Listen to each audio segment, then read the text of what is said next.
Ni hao, hello, my name is Inmaculada Pineda. I come from the University of Malaga in Spain, and today I'm presenting the first video lesson for the training program for CLIL teachers in Taiwan.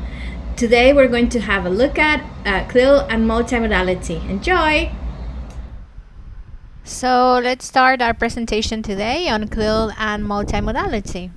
As you know, I come from the University of Malaga, and here's my email address in case you need to ask me questions or you would like to consult with me or ask for further readings or you want to conduct further research. Just feel free to email me anytime. Okay, I might take a little bit long, particularly now during summer time, to reply, but I promise I do reply if you write to me. Okay? So, having said that, let's start with some definitions about multimodality. Okay? So, when we are discussing multimodality and multimodal communication, we are discussing basically different ways in which we convey meaning, in which we send messages to other people that do not necessarily depend on language. I'm going to give you a number of examples here.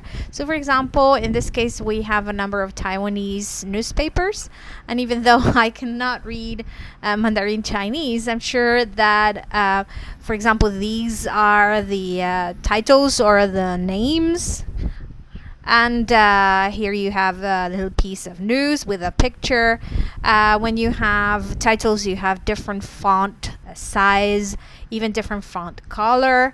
And then, for example, here they are talking about the weather. I don't know what it means, but I know it's about the weather in different regions of Taiwan. So even if you cannot read another language, or even if you cannot decode the linguistic mode, you can decode the other modes that are present in all types of communication.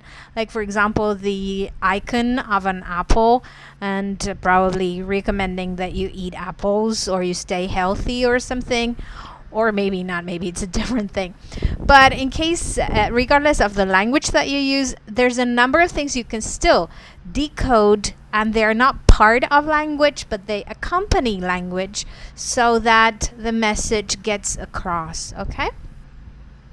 Now, your students are probably experts in decoding the messages in video games, because they do play video games on a daily basis, most of them, outside the classroom. And in this case, the modes in video games have to do with music, for example, different music and tones for different scenes and different stories, sounds. Also, you have different movements, different messages that are provided within video games, and they can decode them regardless of also being accompanied by language or not. Now, in the classroom, you have a number of modes that you can include. As you can see, for example, facial expression of the teacher. Even if you cannot see her face very clearly, you can see that she's smiling. The body language, she's expecting students to probably provide an answer to her question or volunteer something, and then she's satisfied that they are participating and they are engaged. I'm sure that you know, for example, the body language you see here, the gestures, they have a specific meaning in this particular context, but maybe, and in this case, it's probably to provide an answer. But when you have the same gesture in a different context, for example, at a conference, this is not to provide an answer, this is to ask a question. So different contexts would have different modes of communication conveying different meanings, okay? Now, this is another multimodal example of communication.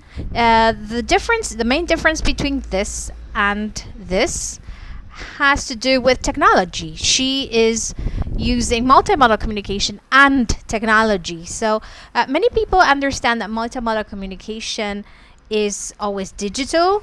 It's not. It can be digital or not necessarily digital. Okay, so basically it's the combination of different modes. In this case, she has a drawing, she has language, she has the body language, the posture, even the facial expression. She is conveying a different meaning to the meaning that she is conveying with her facial expression. Okay, so you get the idea. We have different ways of communicating that complement language, and not every time they depend on language. Okay, so all practices are always multi-modal. A theory has to be developed in which that fact is central, and a methodology produced for forms of description in which all modes are described and describable together. So even though we were analyzing them in isolation, so the gesture, the body language, etc., when we are using those elements in communication, they are combined, they are integrated. We don't do body language without the facial expression, or without the other modes of communication. Okay, now people communicate through speech, accent, facial expression, gaze direction. So I'm sure you can tell if students are looking one way or the other. This is telling you one message or the other. The position you have and the movement you have in the lesson. If you are moving around, maybe this is conveying that this is a part of a lesson in which students are participating or working in groups. But if you are standing next to the blackboard, maybe you have a different meaning. Let's pay attention to the screen, or let's pay attention to the question I just posed. So all different ways in which we communicate have different levels of meaning, and we combine them together in multimodal communication. Now, contexts also have meaning. So things that you do in the classroom to either decorate the classroom or keep track of things, of content, of parts of knowledge that you want to convey, they all also convey meaning. You may convey meaning through color and texture and position. Where you place elements in the classroom also has a meaning. Now, multimodality moves from the idea that one medium communicates in a particular way, for example, television, to the idea that one medium may employ a number of different modes of meaning. You may have in television, you may have language and music and movement, etc. If we think about it in the classroom, when we talk about mediums and we talk about modes, we may be talking about oral communication, but then oral communication also integrates other modes like gestures and gaze and position and movement, etc. Now, multimodality in CLIL is very, very important, because if we need adaptation and scaffolding in regular monolingual classrooms, in bilingual education it's even more important. Multimodality for the CLIL teacher can result in the creation of attractive and professional resources, and can provide linguistic support. This is very important because you can provide linguistic support both in the students' native language, but also in their target language. And now for the CLIL student, a multimodal approach can be a powerful motivator. It can add variety and interaction to a lesson, and it can provide stimulating visuals to support understanding of both language and content. Now, adaptation is very important in this sense. Adaptation has to do with the adaptation of multimodality in CLIL, not only to your content, but also to your context, to the way your students learn, to the varieties of students that you have in your classroom. Some of them may have specific needs. Also to the local curriculum, and to the necessities that every particular school, different schools may have in terms of guidelines on what to teach and how to teach it, particularly having to do with CLIL. So adaptation of multimodal communication in your CLIL context is very important. Now, going back to the definitions, modes are abstract or non-material resources of meaning making. For example, the languages of image, sound, gesture, color, texture, and narrative. Now, the modes, the original 5 modes, were textual, oral, spatial, visual, and gestural. Today, there are 7 modes. You don't need to know all of the labels, just you need to know that there are different elements in communication that are integrated so that when we are teaching our CLIL courses to our students, it's not only the language that you're using or not only the images that you're using, but it's the integration of everything that conveys the complete meaning and then eventually will foster learning. Now, media are different from modes. Media are basically the material forms in which modes are realized.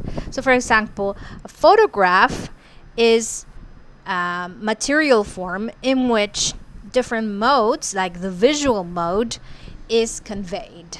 Okay, a computer screen or a whiteboard or a projection screen in a classroom can have a drawing, and it can have vocabulary, it can have the description of a process or a concept, and that would be the medium, the screen, and then the modes would be the combination of visual mode, oral mode, linguistic mode, etc.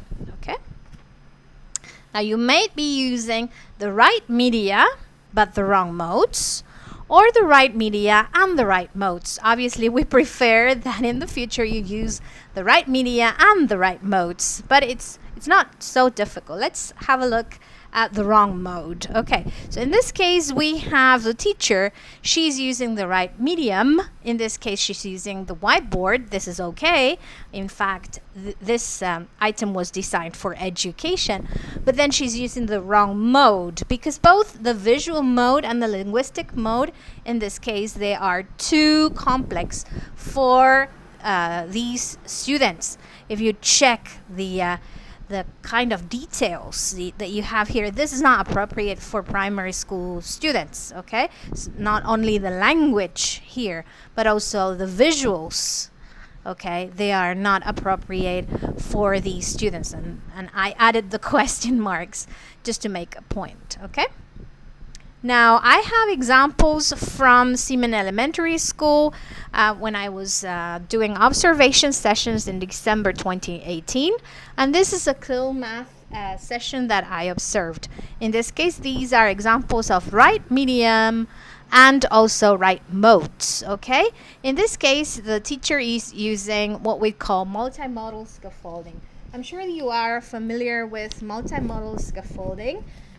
Or at least with scaffolding, because it's based on Vygotsky's concept of the zone of proximal development, and the emphasis is on providing assistance to students to enable the learner to reach beyond what they are able to achieve alone.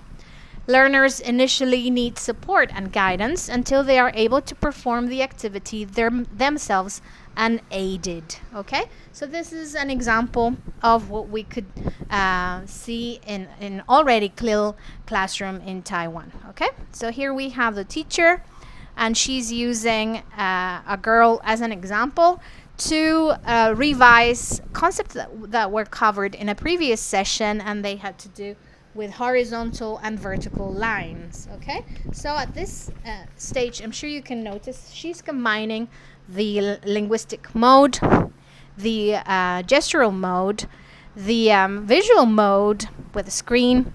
She's also using proximity to student, even touching her, pointing to her clothes so that other students can see where the horizontal lines are. Now, in this other part of the lesson, she's also using the correct medium. This is the whiteboard, but she is asking students to find and identify the types of lines that they have learned. In this case, again, horizontal lines, but in the pictures, not in the student's t-shirt. Now, in this case, she's asking students to find vertical lines in the classroom. So again, she's using the context to illustrate her content. And again, she's using the medium of the screen. This is digital medium, but she's also using oral communication, body language, I'm sure you know, her facial expression, etc. And in this case, this is an example of students being able to perform the activity themselves. In this case, the teacher is providing materials. She is monitoring, but she's not doing the activity herself. So basically, they're doing it. They are growing away from scaffolding. As you can notice, the screen here is not providing answers. It's just asking them to use scissors and glue and colors to be able to work in groups and make the classification of lines themselves. This is another example of the same idea. Okay, so group work. And this is a very successful example of both multimodal use of communication in the CLIL classroom. This is again second grade math in Siemens Elementary School. Now, CLIL teachers as multimodal producers. So CLIL scaffolding, as you could see in the examples, involve teacher talk, obviously, all of the nonverbal communication elements like voice and pauses and body language, etc. But it also involves visuals, and this normally can be digital, but not necessarily. As you could see, the teacher could bring printouts of pictures, so those are not digital. And then it has to do with task design, how the activities and how students are participating with the multimodal elements that are proposed to them. It can involve use of the L1 because multimodal communication is normally translingual. It's not only transmodal, using and integrating several modes, but also integrating different languages. And in this case, it is okay at some point to integrate your L1, in this case Mandarin Chinese. Okay. And then there are other elements that you can use for CLIL scaffolding, but the ones I highlighted in pink or red or orange have to do with multimodal. Okay, so these are multimodal and the others are not necessarily multimodal. Now, the multimodal scaffolding that you can do in CLIL have to do with manipulatives and realia. They have to do with real objects that you can bring to the classroom, maybe to conduct an experiment or to understand how they work or to understand the process. You can also bring pictures. They don't have to be, again, they don't have to be digital, so you can bring a printout, or you can have them in presentations so they become digital. But again, multimodal scaffolding can be analogical or digital. So you don't need to be an expert in technology to be a proficient multimodal CLIL teacher. Okay, and then you can have demonstrations of again, realia or products. You may have graphic organizers. They can be digital or analogical, etc. Now, in terms of examples of multimodal scaffolding, you may have written texts, and you may not know this or you may not be aware of this, but your textbooks, at least the ones I could browse while I was in Taiwan, your textbooks are already multimodal. You have text, you have drawings, you have different colors, sometimes you even have audio recordings with instructions and things. So those are multimodal already. You can bring, as I said, visual or audio data. You can bring documentary. You can create blogs, either you or with your students. You can bring video recordings, etc. It is very important that when you bring audio or audio recordings or podcasts or video recordings, you make sure that you have a variety of English, different accents and varieties. This means that it is important in CLIL, and this is often forgotten, that students should be exposed to different ways of using the language. There is not one standard language. This is only for learning purposes, but they should be exposed to different ways of communicating in the target language. So bringing videos of other kids around the world talking about the topic that you're covering, or explaining some kind of experiment. This is fun for them, and it also exposes them to different ways of using the English language, okay?